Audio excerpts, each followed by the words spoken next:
Mafia Mukhtar Ansari से जुड़ी हुई ये बड़ी खबर। मुख्तार अंसारी के शव का पोस्टमार्टम अब पूरा हो चुका है और अब उसके शव को कड़ी सुरक्षा के बीच बांदा से गाजीपुर ले जाया जाएगा। यहां उसे सुपुर्द खाक किया जाएगा। इस बीच मुख्तार की मौत की न्यायिक जांच के आदेश भी दे दिए गए हैं। बांदा की एसीजेएम गरिमा सिंह मौत की जांच करेंगी।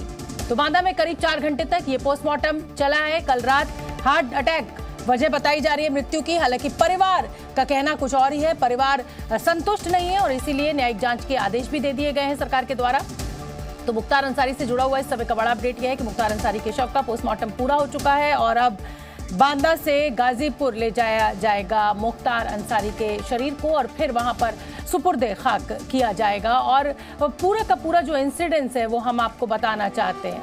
माफिया मुख्तार अंसारी को स्लो पॉइजन देने का आरोप लगाया था। 24 मार्च 2024 बांदा के 2 जेलर्स और डिप्टी जेलर जो थे वो सस्पेंड हुए थे। जेल में देर रात तबीयत बिगड़ी। 26 मार्च 2024 को बाथरूम में गिर गया था मुख्तार और मुख्तार से बेटे को मिलने नहीं दिया गया था। ये एक बड़ा आरोप परिवार के द्वारा लगाया जा रहा है। 14 घंटे के इलाज के बाद वापस जेल भेज दिया गया।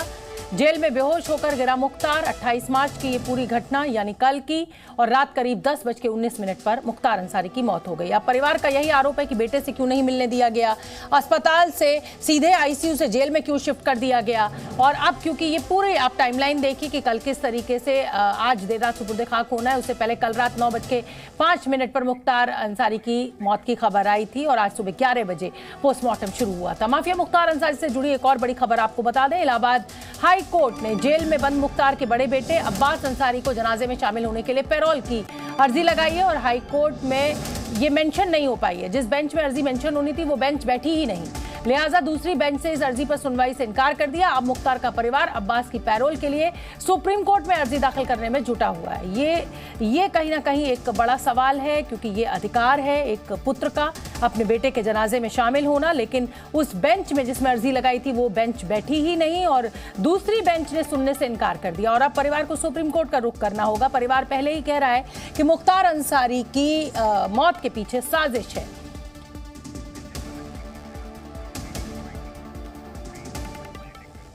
वहीं मुख्तार अंसारी की मौत के बाद पूरे उत्तर प्रदेश में हाई अलर्ट है। पुलिस के मुताबिक प्रदेश में शांति है और प्रशासन पूरी सतर्कता बरत रही है।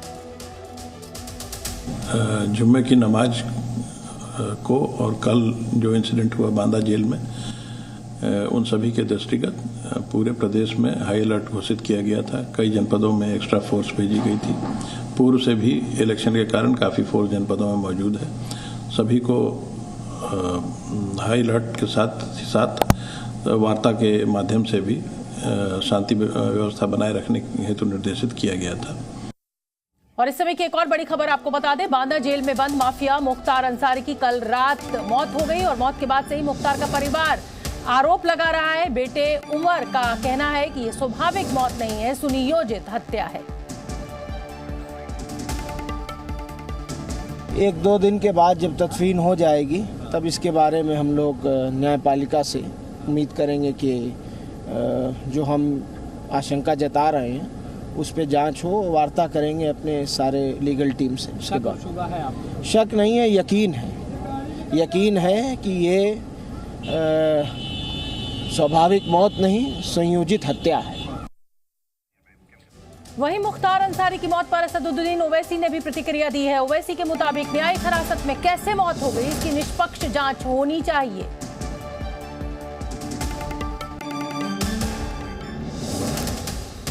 जो पॉइजन उनको दिया गया और उसके बाद उनको फौरन 1 दिन के अंदर या 2 दिन के अंदर वापस हॉस्पिटल जेल भिजा दिया गया, जिससे उनकी मौत वाकई में हुई है।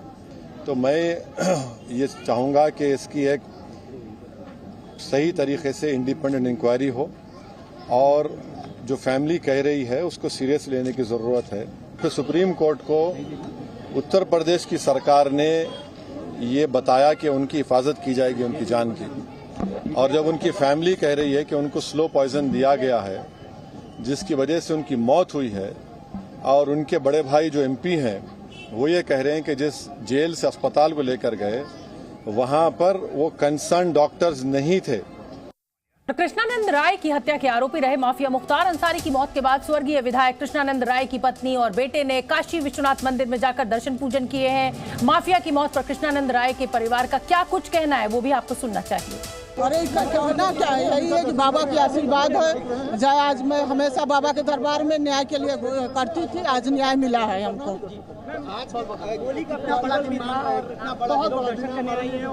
देखिए होली के त्योहार हम लोग इस घटना के बाद नहीं मना पाते थे। आज हमको लगा कि नहीं, हमारे लिए आज का दिन होली का ही दिन है।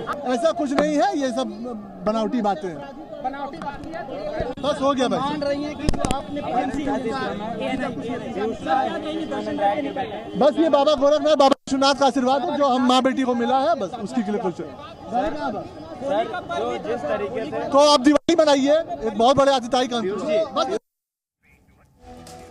और इसी बड़ी खबर पर जी न्यूज के 3 संवाददाता मेरे साथ लाइव जुड़ने जा रहे हैं। विशाल रघुवंशी बांदा से मेरे साथ जुड़ेंगे, वो बांदा जहां पर इस समय मुख्तार अंसारी के शव का पोस्टमार्टम पूरा हो चुका है। नीतीश पांडे और प्रशांत झा गाजीपुर से जुड़ेंगे। प्रशांत गाजीपुर में मुख्तार अंसारी के घर के बाहर मौजूद है। विशाल, सबसे पहले आपसे मैं पूछना चाहूंगी, खबर मिल रही है कि पोस्टमार्टम पूरा हो चुका है और अब से कुछ ही देर बाद शव को लेकर गाजीपुर के लिए निकलेगी पुलिस पूरी सुरक्षा के बीच, क्या जानकारी?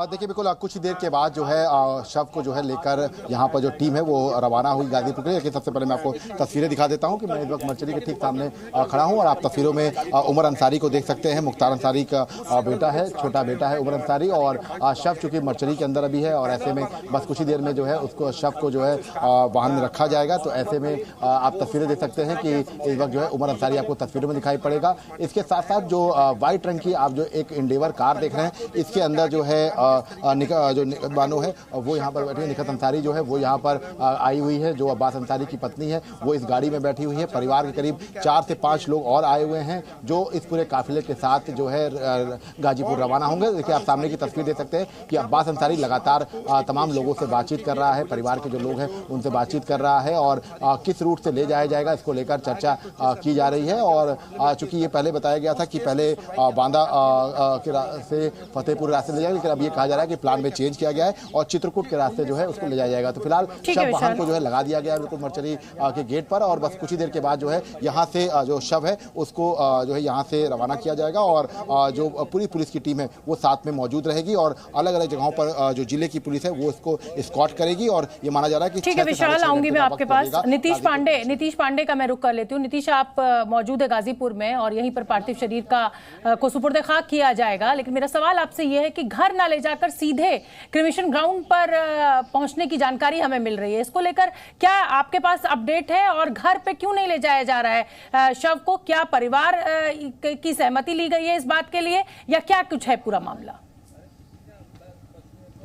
देखिए शोभना जी, थोड़ा अपडेट और आपको देना चाहूंगा कि जब पार्थिव शरीर यहां पर पहुंचेगा तो सबसे पहले घर जाएगा, घर पर जो अंतिम दर्शन है वो कराया जाएगा और जो कि पहले प्लान था उससे थोड़ा बहुत चेंज हुआ है। पहले घर पहुंचेगा, घर पे अंतिम दर्शन कराया जाएगा। अंतिम दर्शन के साथ ही अगर बात करें तो यहाँ पर नमाज अदा होगी घर पे और उसके बाद कंबल में लपेटकर जो पार्थिव शरीर है उसको यहाँ पर लाया जाएगा। और हम इस वक्त कब्रिस्तान के बाहर मौजूद हैं और आपको ये तस्वीरें दिखा रहे हैं। ये देखिए, ये आपको तस्वीर सामने दिखाई देगी कि जो कब्रिस्तान में जो कब्र खोदी जा रही थी वो अब लगभग पूरी होने की कगार पे है। आधे घंटे का और समय है और आधे घंटे के बाद यहाँ पर तैयारियां पूरी हो जाएंगी। जो प्रशासनिक अमला है वो भी यहाँ पर जो कब्र है उसके बारे में पूरी जानकारी ले रहा है और यहाँ पर जब सुपुर्दे खाक के लिए मुख्तार अंसारी का पार्थिव शरीर लाया जाएगा तो वो समय कुछ भी हो, यानी अगर रात के 11-12 बजे के लगभग भी अगर यहाँ पर पार्थिव शरीर आ रहा है तो उसको भी हम वहाँ पर कहेंगे कि आप देखिए, ये देखिए यहाँ पर जो लोग हैं। नीतीश मुझे ये बताइए कि बांदा से गाजीपुर कितना समय लगता है? 3 से 4 घंटे या इससे भी ज्यादा? देखिए शोभना जी, अगर बात करें तो कुल 6.5 घंटे का समय बताया जा रहा है। 6.5 घंटे से कम तो नहीं लगने हैं। तो जब रात को यहाँ पर पार्थिव शरीर पहुँचेगा तो आज ही सुपुर्दे खाक किया जाएगा। इसके लिए यहाँ पर इंतजाम भी किए गए हैं। आप देखिए यहाँ पर पूरे कब्रिस्तान के बाहर लाइटें लगाई गई हैं और इसके अलावा अगर बात करें तो हर किसी को यहाँ पर हटने की, यानी यहाँ पर कोई भी मौजूद नहीं रहेगा। प्रशासनिक तौर पे साफ तौर पे ये आदेश है कि यहाँ पर कोई मौजूद नहीं रहेगा। अगर जब वो समय ठीक है, मैं आएगा, आपको रोक रही हूँ नीतीश, मुझे विशाल का रुख करना है और विशाल के साथ शायद मुख्तार अंसारी के बेटे की तस्वीरें हमें मिल रही हैं। बताइए विशाल।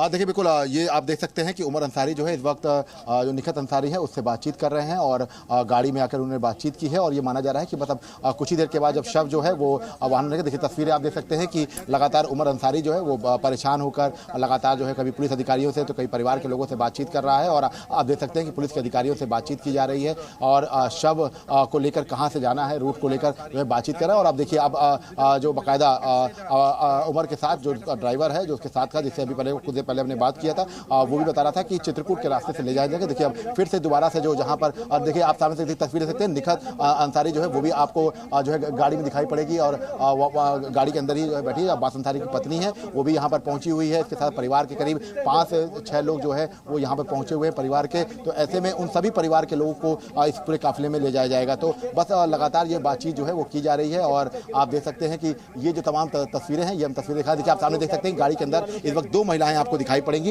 एक जो काले बुर्के में जो महिला है वो निखत अंसारी है। हम कोशिश करेंगे अपने कैमरा। ठीक है विशाल, आप नजर बना के रखिए। जी न्यूज़।